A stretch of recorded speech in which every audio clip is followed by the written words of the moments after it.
সুপ্রভাত বন্ধুরা, এই হলো রামপুর গ্রাম।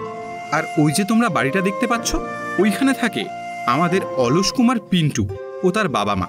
পিন্টুকে নিয়ে তার বাবা মার অনেক চিন্তা। কিরে অকর্মার ঢেকি, আর কতদিন এভাবে রাজার ছেলের মতো শুয়ে শুয়ে দিন কাটাবি? একে তো আমার মাছের ব্যবসাও ঠিকঠাক চলছে না, আর তার ওপর তুই অলসের মতো পায়ে পা তুলে শুয়ে শুয়ে দিন কাটাচ্ছিস। আমার সাথে দোকানেও তো যেতে পারিস, তাহলে তো আর মদনকে মাসে মাসে 5,000 টাকা দিতে হয় না। কিন্তু বাবা, দোকান তো অনেক দূরে, এত দূর পায়ে হেঁটে যাব কি করে? না বাবা, তোমাকে আর হেঁটে যেতে হবে না। আমি আগে যাই দোকানে, তারপর তোমার জন্য একটা গাড়ি পাঠাবো, আর তুমি সেটাতে আরাম করে শুয়ে শুয়ে এসো। ঠিক আছে বাবা। কি আবার ঠিক আছে? দাঁড়া বিয়াদব বাদর কোথাকার, আজ তোর একদিন কি আমার একদিন। কি হয়েছে বলো তো? এই নাও তোমার চা। মা, তুমি এই গরমে বাবাকে চা নয়, একটু ঠান্ডা শরবত দাও, যদি মাথাটা একটু ঠান্ডা হয়। দেখো, তোমার লাট সাহেবকে বলো সারাদিন শুয়ে না থেকে আমার সাথে দোকানে আসতে। এই কথা বলে প্রথমবার ছেলে তার বাবার সাথে দোকানের দিকে রওনা দিল। ঠাকুমা, অনেক বেলা হয়ে গেল, এবার আমি যাই, না হলে যে কাঠ কেটে সেই কাঠ বাজারে নিয়ে যেতে অনেক দেরি হয়ে যাবে। হ্যাঁ বাবা, তুই যা, সাবধানে যাবি। এই বলে রতন কাঠ কাটার জন্য জঙ্গলের দিকে রওনা দিল।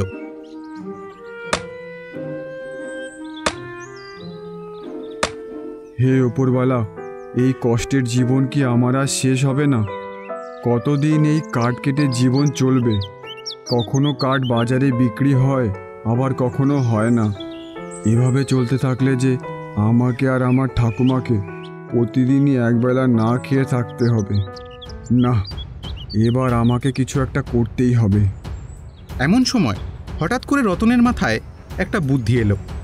না, এবার আমায় একটা ব্যবসা করতে হবে। কাঠ কাটার পাশাপাশি আমি একটা ব্যবসা করব। তাতে যদি 2-1 পয়সা বেশি রোজগার করতে পারি, তাহলে ঠাকুমা আর আমার দুবেলা খাবারের চিন্তাটা দূর হবে। এই বলে রতন আজকের মতো যে পরিমাণ কাঠ কেটেছিল সেগুলো নিয়ে বাজারের দিকে রওনা দিল। কিছুক্ষণ পর রতন বাজারের কাঠ মহাজন গোকুলের সামনে উপস্থিত হল। মহাজন বাবু, এই দেখুন, আজ কত ভালো পরিষ্কার কাঠ এনেছি। কি রে রতন, একেতেই এই কম কাঠ এনেছিস, তার উপর আবার কাঠগুলো কেমন ভেজা ভেজা। না রে, আমি তোকে এই কাঠের জন্য 25 টাকায় দিতে পারবো। আমি এত খুঁজে শুকনো শুকনো কাঠ আনলাম, তাও মহাজন এই কাঠগুলোকে ভেজা কেন বলছে? বুঝেছি, বেটা আমাকে কম টাকা দেওয়ার জন্য এমনটা বলছে। ঠিক আছে মহাজন বাবু, আপনার যা ঠিক মনে হয় তাই দিন। এই নে তোর 25 টাকা। বলছিলাম মহাজন বাবু, আপনাকে একটা কথা বলার ছিল। কি কথা বল।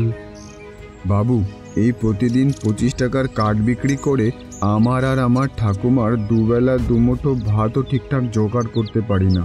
তাই ভাবছিলাম কাঠ কাটার পাশাপাশি মাছের ব্যবসা করব। যদি তাতে 2-1 পয়সা বেশি রোজগার করতে পারি, তাহলে আমাদের দুজনা দুবেলা শান্তিতে দুমুঠো খেতে পারতাম। তাই আপনি যদি কিছু টাকা আমায় ধার দিতেন, তাহলে আমি মাছ বিক্রি করার সমস্ত সরঞ্জাম কিনে ফেলতে পারতাম। কি বলছিস কি রতন, তুই ব্যবসা করবি, তাও আবার মাছের ব্যবসা, আর এর জন্যে আমাকে টাকা ধার দিতে হবে? আচ্ছা, সেই ধার নেওয়া টাকা তুই শোধ দিবি কবে? আরে সেই টাকা তো তুই ফেরত দিতেই পারবি না, কারণ তোর মতন গরিব কাঠুরের কাছ থেকে কেউ মাছই কিনবে না। তাই আমি বলছি, শোন, এইসব ফালতু চিন্তা মাথার থেকে নাবা, আর নিজের কাঠ কাটার কাজে মন দে। এইসব ব্যবসা তোদের মতন গরিব মানুষদের জন্যে না। যা যা, এবার বাড়ি যা। মহাজনের এমন কথা শুনে রতন খুবই দুঃখ পায় ও মাথা নিচু করে বাড়ি ফিরে যায়। জানো ঠাকুমা, আজ কি হয়েছে? কি হয়েছে? আজ আমি যখন মহাজনের কাছে কাঠ বিক্রি করতে গেছিলাম ব্যবসা করব বলে, মহাজনের কাছে কিছু টাকা ধার চাইতেই উনি বলেন, তা কিসের ব্যবসা করবি শুনি? ভাবছি মাছের ব্যবসা করব, কিন্তু মাছ বিক্রি করার জন্য যে গাড়ি দাড়ি বাটকারা, তার ওপর আমাকে মাছ কিনতে হবে। তার জন্য প্রায় 5,000 টাকা লাগবে। কিন্তু এত টাকা আমার মতন এই গরিব কাঠুরে কোথায় পায় বলো দেখি? কেন রে দাদু, তোর কাছে এখন কত টাকা আছে? আমার মতো কাঠুরের কাছে আর কত টাকা থাকবে ঠাকুমা? ওই মেরে কেটে 400 টাকা আছে। দাঁড়া একটু। এই বলে ঠাকুমা তার একটি ছোট্ট বাক্স থেকে দুটো সোনার বালা বের করে রতনকে দেয়। এই নে দাদু ভাই, এই দুটো বালা তো দাদু অনেক কষ্ট করে কাঠ কেটে পয়সা জড়ো করে আমায় কিনে দিয়েছিল জানিস। আর এখন তো আমার এই বালার প্রয়োজন নেই। এই বালা আমি তোর বউকে দেব বলে লুকিয়ে রেখেছিলাম, কিন্তু এখন তোর এটা কাজে লাগবে। এই দুটো বালার দাম ওই 10,000 মতো হবে। তুই একটা বিক্রি করে 5,000 মতো পাবি। তাই দিয়েই তুই ব্যবসাটা শুরু কর। কিন্তু ঠাকুমা, তোমার ওই এত শখের বালাটা আমি বিক্রি করে দেব? তাতে কি হয়েছে? তুই যখন ব্যবসা করে অনেক টাকা রোজগার করবি, আমায় না হয় তুই এই বালাই কিনে দিবি। ঠিক বলেছ ঠাকুমা, তাই হোক। এই বলে রতন ঠাকুমার কাছ থেকে বালাটা নিয়ে সোনার দোকানে সেটা বিক্রি করে সেই টাকা দিয়ে মাছ ব্যবসার সমস্ত সামগ্রী কেনার জন্য রওনা দিল। নিয়ে যান নিয়ে যান নিয়ে যান সকলে মিলে পরিষ্কার ঝকঝকে মাছ 180 টাকা কেজি। নিয়ে যান, বাড়ির সকলের জন্য নিয়ে যান। কিরে অকর্মার ঢেকি, তুইও না হয় একটু চেঁচিয়ে বল, না হলে খদ্দেরগুলো দোকানে আসবে কি করে? বাবার চাপে পড়ে পিন্টু বলে, আরে নিয়ে যান রুই কাতলা, মাত্র 180 টাকায়। দূর, এই এত গরমে মানুষ এমনিতেই কিছু খেতে চাইছে না, তার উপর আবার এত দাম দিয়ে মাছ খাবে। না, দেখছি এবার আমাকেই কিছু একটা করতে হবে। হঠাৎ পিন্টু ভাবুক হয়ে কি যেন চিন্তা করতে লাগলো। তারপর ও বাবাকে বলল, বাবা, তুমি তো অনেক দিন ধরে এই ব্যবসাটা করছো, কাল থেকে না হয় আমি ব্যবসাটা করি আর তুমি একটু বিশ্রাম নাও। কি মাথা টাথা খারাপ হয়েছে নাকি তোর? ব্যবসা কিভাবে করতে হয় জানিস তুই? আচ্ছা ঠিক আছে, দেখি না আমি একদিন ব্যবসাটা করে যদি তোমার থেকে একটু বেশি লাভ করতে পারি। কি তুই আমার থেকে বেশি লাভ করে দেখাবি? ঠিক আছে, তাহলে কাল থেকে তুই একাই আসিস দোকানে, আর তোর সাথে থাকবে মদন। আচ্ছা ঠিক আছে, তাই হবে। বেচা কেনা শেষ করে বাবা ও কাজের লোক মদন দুজনই বাড়ি চলে যায়। কিন্তু পিন্টু বাড়ি না গিয়ে পরের গ্রামে একটা ওষুধের দোকানে গেল। ও ওষুধের দোকানে গিয়ে ওষুধওয়ালাকে কিছু টাকা দিয়ে কতগুলো ওষুধের শিশি সঙ্গে করে নিয়ে বাড়ি চলে এলো। পরের দিন সকাল হতে না হতেই পিন্টু ও কাজের লোক মদন দোকানে এসে হাজির। অন্যদিকে রতন তার ছোট্ট গাড়িতে কিছু মাছ নিয়ে পিন্টুর দোকানের সামনে একটা গাছের কাছে এসে দাঁড়ায়। আমার প্রিয় গ্রামবাসীরা, আসুন আসুন, আমার কাছে আসুন। একদম তাজা তাজা রুই কাতলা নিয়ে যান, মাত্র 180 টাকা কেজি। নিয়ে যান, তাজা তাজা মাছ নিয়ে যান। আরে এই বেটা কে রে মদন, আমার দোকানের সামনে দাঁড়িয়ে মাছ মাছ চেল্লাচ্ছে? তাই তো, এইটা কে বলেন তো বাবু? আরে মদনা, আমি যদি জানতাম তাহলে কি আর তোকে জিজ্ঞেস করতাম? পাগল কোথাকার। ও এইবার বুঝতে পারছি, ওই বেটা তো রতন। রতন? সে আবার কে রে? আজ্ঞে বাবু, ও একজন কাঠুরে, আমার পাশের গ্রামেই তো থাকে। তা ও কি আর জায়গা পেল না? এই আমার দোকানের সামনে এসেই ওকে মাছ বিক্রি করতে হলো। দাঁড়া বেটা রতন, তোর মজা দেখাচ্ছি। এই না বলে পিন্টু তাড়াতাড়ি ওষুধের দোকান থেকে আনা ওষুধটা তার মাছের ওপর ছিটিয়ে দেয়। এর ফলে তক্ষুনি মাছগুলোর সাইজ দ্বিগুণ হয়ে যায়। তারপর পিন্টু বলতে শুরু করে, আরে কোথায় গেলেন গ্রামবাসী, তাড়াতাড়ি চলে আসুন আমার দোকানে আর নিয়ে যান একদম সস্তার মাল বস্তায়।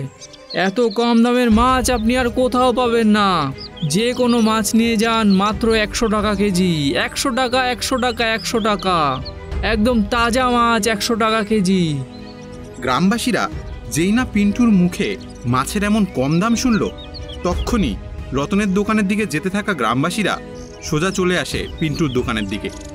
আর দেখতে দেখতে কিছুক্ষণের মধ্যেই পিন্টুর সমস্ত মাছ বিক্রি হয়ে যায় আর পিন্টু প্রচুর লাভ করে। হিরে রতন, কেমন দিলাম বল? পুরো এক ঢিলে দুই পাখি। ওদিকে রতনের একটাও মাছ বিক্রি হলো না, আর এদিকে আমার এতগুলো টাকা লাভ হয়ে গেল। কিন্তু বাবু, এইভাবে গ্রামবাসীদের ঠকানোটা কি ঠিক হবে? এই ওষুধ দেওয়া মাছ খায় যদি গ্রামবাসীদের কোনো রোগ হয়ে যায়? ও রোগ হলে হবে, তাতে আমার কি? আমার চাই লাভ। আমি আমার বাবাকে দেখিয়ে দিতে চাই যে আমি তার থেকে বেশি লাভে মাছ বিক্রি করতে পারি। তবুও ওষুধ দিয়ে মাছ খাওয়ানোটা কি উচিত? আরে মদনা, নিজে বাঁচলে বাপের নাম। এই নে, তুই এই 50 টাকা রাখ। আর এই মাছে ওষুধ দেবার ব্যাপারটা কাউকে বলিস না। এই বলে পিন্টু ও মদন দুজনেই বাড়ি চলে আসে। বাড়িতে এসেই এত টাকা লাভ দেখে পিন্টুর বাবা ও মা খুব খুশি হয়। অন্যদিকে রতনের 180 টাকা দামের মাছ কোনো গ্রামবাসী কিনল না। ও রতনের সব মাছ নিয়ে সকাল থেকে সন্ধ্যা পর্যন্ত দাঁড়িয়েছিল, তবুও আজ তার একটা মাছও বিক্রি হলো না। মনের দুঃখে রতন তার গাড়িটা নিয়ে বাড়ির দিকে ফিরতে লাগলো। জানো ঠাকুমা, আজ আমার একটা মাছও বিক্রি হয়নি। সব মাছ নষ্ট হয়ে গেছে। এর জন্য আমার 2000 টাকা লস হয়ে গেল আজ। কেন রে দাদু ভাই, আজ তোর কোনো মাছ বিক্রি হয়নি? জানো, আজ আমি আর পিন্টুদা একই মহাজনের কাছ থেকে মাছ কিনে আনি। তাহলে পিন্টুদা কিভাবে এত কম দামে মাছ বিক্রি করছে আর এত লাভ করছে? আমি শুধু এটা বুঝতে পারছি না যে পিন্টুদা কেনা দামের থেকেও এত কম দামে কিভাবে মাছ বিক্রি করছে।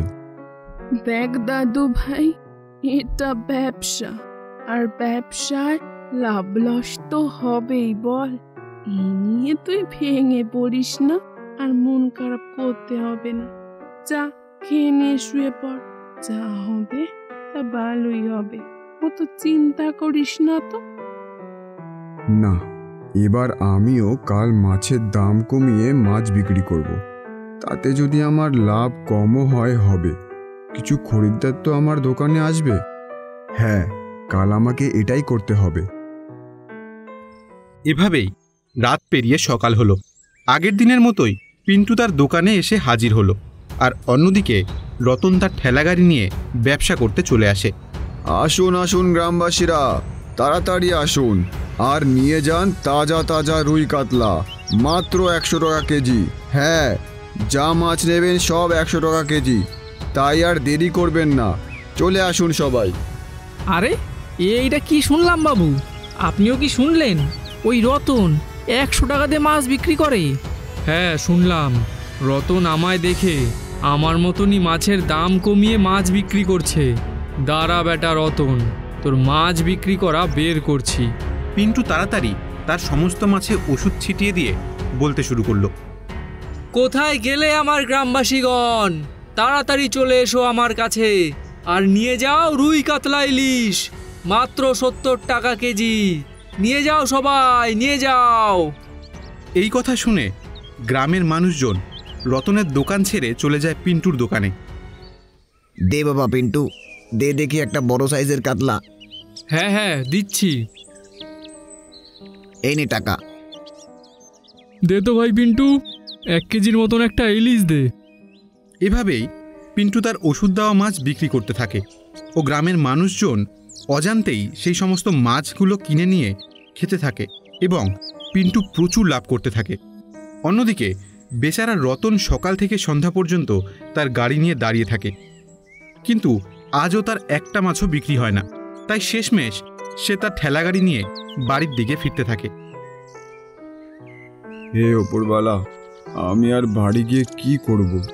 এই 2 দিন ধরে যা লস আমার হয়েছে, আর বাড়ি যেতে ইচ্ছে করছে না। ঠাকুমাকে আমি কি মুখ দেখাবো? এই বলে রতন মনের দুঃখে তার ঠেলাগাড়িটা সরিয়ে পাশের একটা আম গাছের নিচে বসে পড়ল। কিছুক্ষণ পর রতন ঘুমিয়ে পড়ল। ঠিক এমন সময় রাস্তার পাশ দিয়ে এক সাধু বাবা হেঁটে যাচ্ছিল। রতনকে ওভাবে গাছের নিচে ঘুমিয়ে থাকতে দেখে সে রতনের কাছে যায়। বাবা, কে তুমি এভাবে গাছের নিচে বসে আছো? বাবা, ও বাবা, একটু উঠবে? আমার প্রচণ্ড খিদে পেয়েছে, তোমার কাছে কি কিছু খাবার আছে? রতন তড়িমড়ি করে ঘুম থেকে উঠে পড়ে। রতন কিছুক্ষণ চিন্তা করে বলে, আচ্ছা সাধু বাবা, আমার কাছে তো কোনো খাবার নেই, কিন্তু আপনি যদি কিছু মনে না করেন তাহলে এই যে আম গাছ দেখছেন, এই আম গাছে অনেক পাকা পাকা আম ধরেছে। আপনি যদি বলেন তাহলে আমি আপনাকে আম পেড়ে দিই। আচ্ছা বাবা, তাই দুটো পেরে দাও, আমার যে বড্ড খিদে পেয়েছে।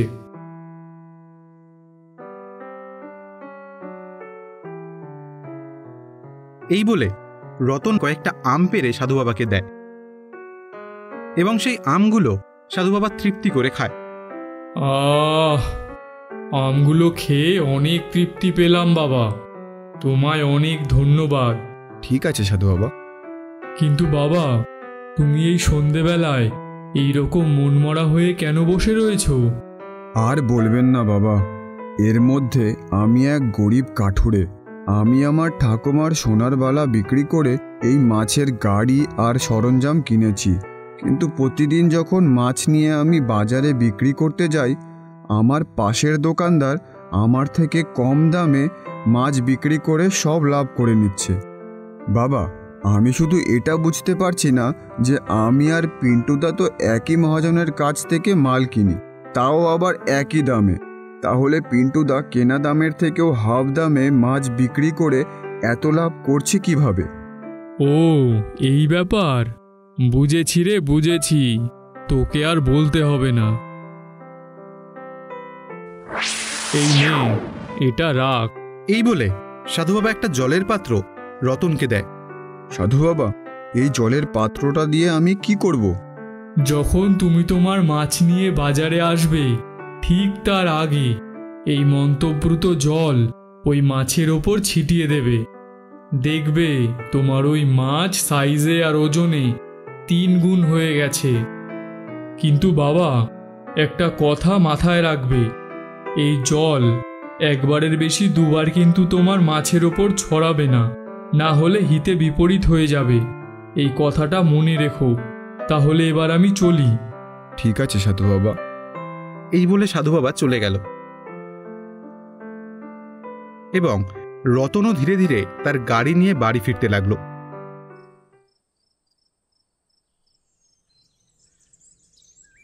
না, এবার তো বাজারে মাছ নিয়ে যেতেই হবে। যাই, সাধু বাবার দেওয়া মন্ত্রপুত জলটা মাছের ওপর ছড়িয়ে দিই। মন্ত্রপুত জলটা মাছের ওপর ছড়াতে না ছড়াতেই মাছের সাইজ বেড়ে 3 গুণ হয়ে যায়। আর এটা দেখে রতন তো অবাক। রতন তার ঠেলাগাড়ি নিয়ে বাজারের দিকে চলল। অন্যদিকে পিন্টু ও মদন প্রতিদিনের মতনই দোকানে এসে উপস্থিত। আর এমন সময় রতনও বাজারে এসে পৌঁছায়। কোথায় গেলে আমার প্রিয় গ্রামবাসীগণ? তাড়াতাড়ি চলে আসো আমার কাছে আর নিয়ে যাও রুই কাতলা ইলিশ, মাত্র 100 টাকা কেজি। তাড়াতাড়ি নিয়ে যাও। পিন্টুর বলা শেষ হতে না হতেই রতন নিজের মাছের দাম বলতে শুরু করলো। আমার প্রিয় গ্রামবাসীরা, নিয়ে যান রুই কাতলা পোনা, মাত্র 50 টাকা। যা নেবেন মাত্র 50 টাকা। রতনের মুখে এমন দাম শুনে সমস্ত খরিদ্দার যারা পিন্টুর দোকানে যাচ্ছিল তারা সবাই রতনের দোকানে হাজির হলো। কিরে রতন, এত কম দামে এত বড় বড় মাছ দিচ্ছিস? দে তাহলে আমায় 1 কেজি মতো কাতলা মাছ দে। ভাই রতন, তোমার কাছে তো বেশ বড় বড় সাইজের মাছ রয়েছে গো। আজ আমার ছেলের জন্মদিন, আমার শ্বশুর বাড়ির থেকেও অনেক লোক আসবে, তাই বড় বড় দেখে 5 কেজির মতন কাতলা মাছ দাও। হ্যাঁ দাদা, দিচ্ছি। এই করতে করতে রতনের সমস্ত মাছ কিছুক্ষণের মধ্যেই বিক্রি হয়ে যায়। রতনের অনেক লাভ হয় এবং রতন তার ঠেলাগাড়ি নিয়ে বাড়ি ফিরে আসে। আর অন্যদিকে আজ পিন্টুর একটা মাছও বিক্রি হয়নি। এ কি বাবু, এইটা কি হইল? রতনের এত তাড়াতাড়ি সব মাছ বিক্রি হয়ে গেল? সেটাই তো আমি বুঝতে পারছি না রে। বেটা রতনও কি আমার মতন ওষুধ দেওয়া মাছ বিক্রি করছে নাকি? না, ব্যাপারটা তো দেখতে হচ্ছে। সন্ধে নেমে এলো এবং সবাই বাড়ি ফিরে গেল। জানো ঠাকুমা, আজ আমার মাছ বিক্রি করে অনেক লাভ হয়েছে। তাই নাকি দাদু ভাই? কত লাভ করেছো? এই দেখো, পুরো 3,000 টাকা। তা এত লাভ করলি কি করে দাদু ভাই? আগের দিন আমার সাথে এক সাধু বাবার দেখা হয়েছিল। উনি আমাকে এক মন্ত্রপুত জল দিয়েছিলেন। সেটা আমি আমার মাছের ওপর ছড়িয়ে দিতেই মাছের সাইজ 3 গুণ হয়ে যায়। তাই আমি মাছ বিক্রি করে লাভ করতে পেরেছি। আর এইদিকে পিন্টু জানালার পাশ দিয়ে ঠাকুমা আর নাতির সব কথা শুনছিল। আচ্ছা বেটা রতন, তাহলে এই জন্যেই তুই আজ এত কম দামে সব মাছ বিক্রি করতে পেরেছিস। দাঁড়া, তোর মজা দেখাচ্ছি। এই বলে রতন ও তার ঠাকুমা ঘুমিয়ে পড়ে। তারা ঘুমোতে না ঘুমোতেই পিন্টু লুকিয়ে লুকিয়ে এসে সেই মন্ত্রপুত জলটা চুরি করে নিয়ে চলে যায়। ঠাকুমা, ঠাকুমা, এ কি? আমার মন্ত্রপুত জল কোথায় গেল? কে নিল আমার মন্ত্রপুত জল? কি হয়েছে রে দাদু ভাই? দেখো না, কে আমার মন্ত্রপুত জল চুরি করে নিয়ে গেছে। এবার আর আমার মাছ বিক্রি হবে না। হে ওপরবালা, এরকম কেন আমার সাথেই হয়? আরে দাদু ভাই, তুই দুঃখ করিস না। ভগবান যা করেন মঙ্গলের জন্যেই করেন। তুই চিন্তা করিস না। তুই তোর মাছ নিয়ে বাজারে যা, দেখবি ওপরওয়ালা সব ঠিক করে দিয়েছে। রতন মন্ত্রপুত জল না দিয়েই গাড়ি নিয়ে রওনা দিল বাজারের দিকে। মদন, এই নে। এই জল তাড়াতাড়ি খদ্দের আসার আগে সব মাছের ওপর ছড়িয়ে দে, আর দেখ তারপর কি কামাল হয়। মদন সমস্ত মন্ত্রপুত জল মাছগুলোর ওপর ছিটিয়ে দেয় ও মাছগুলোর সাইজ বেড়ে 3 গুণ হয়ে যায়। আরে বাবু, এ তো কামাল হয়ে গেল। বললাম না কামাল হবে। আরে চলে আসুন গ্রামবাসীগণ, আর নিয়ে যান বড় বড় সাইজের মাছ, মাত্র 50 টাকা কেজি। রতন বাজারে এসে উপস্থিত, কিন্তু কোনো খরিদ্দার তার দোকানে আসে না। চলে যায় পিন্টুর দোকানে। পেন্টু, দে দেখি আমায় 1 কেজি মাছ। যেই না পিন্টু মাছ মেপে দিতে যায়, দেখে 1 কেজি মাছ দিতে গিয়ে তার দাড়িপাল্লা কিছুতেই নড়ে না। মাছের পর মাছ চাপিয়ে যায়, কিন্তু দাড়িপাল্লা একটুও নড়ে না। এটা দেখে তো গ্রামবাসীরা অবাক হয়ে যায়। এমন সময় পিন্টুর বাবা তাদের দোকানে এসে হাজির হয়। ও দেখে 1 কেজি মাছ দিতে পিন্টু হিমশিম খাচ্ছে, আর মাছের পর মাছ চাপালেও দাড়িপাল্লা নড়ছে না। রে মদন, কি হয়েছে? দোকানে এত হইচই কেন? দেখুন না বাবু, আজ সকালে পিন্টুবাবু একটা জল ওই মাছের গায়ে ছিটিয়ে দেয়। তারপর থেকে মাছ বিক্রি করতে চাইলে ওই মাছ আর দাড়িপাল্লায় মা পাই যাচ্ছে না। কি রে পিন্টু, মদন কি বলছে? হ্যাঁ বাবা, মদন ঠিকই বলেছে। আমি কাল রতনের বাড়ির থেকে ওই মন্ত্রপুত জল চুরি করে এনেছিলাম, আর তারপর ওই সব জল মাছের উপর ছিটিয়ে দিয়েছিলাম। আর এই ওষুধের শিশিগুলো দোকানে কেন পড়ে আছে? দেখুন না বাবু, ওই ওষুধগুলো দিয়েই তো পিন্টুবাবু মাছের সাইজগুলোর এত বড় বানাচ্ছিল, আর মাছ বিক্রি করে এত লাভও করতেছিল। ছি পিন্টু, ছি। তোকে আজ আমার ছেলে বলতে ঘেন্না করছে। তুই মানুষকে ওষুধ দেওয়া মাছ খাওয়াচ্ছিস, আর ওই রতনের সাথেও ঠকবাজি করেছিস। লোভে পড়ে তুই এতটা নিচে নেমেছিস। এমন সময় রতন এসে হাজির। না কর্তাবাবু, দোকান থেকে পেন্টু তাকে তাড়িয়ে দেবেন না। মানুষ মাত্রেই ভুল হয়। আর আমি বুঝতে পেরে গেছিলাম যখন পিন্টুদার মাছের ওজন বাড়ছিল না, কারণ এই মন্ত্রপুত জল আমাকে সাধু বাবা দেবার সময় বলেছিলেন একবারের বেশি এই জল মাছের ওপর ছড়ালে বিপরীত প্রতিক্রিয়া হবে, আর তাই হয়েছে। আমাকে তুমি ক্ষমা করে দাও রতন, আমি লোভে পড়ে এমনটা করেছি। আমাকে তুমি ক্ষমা করে দাও, আর আমি তোমায় কথা দিচ্ছি আমি আর কখনো এমন কাজ করব না। এরপর রতন পিন্টুকে ক্ষমা করে দেয়, এবং তারপর থেকে তারা দুজনে মিলেই ভালোভাবে মাছের ব্যবসা করতে থাকে।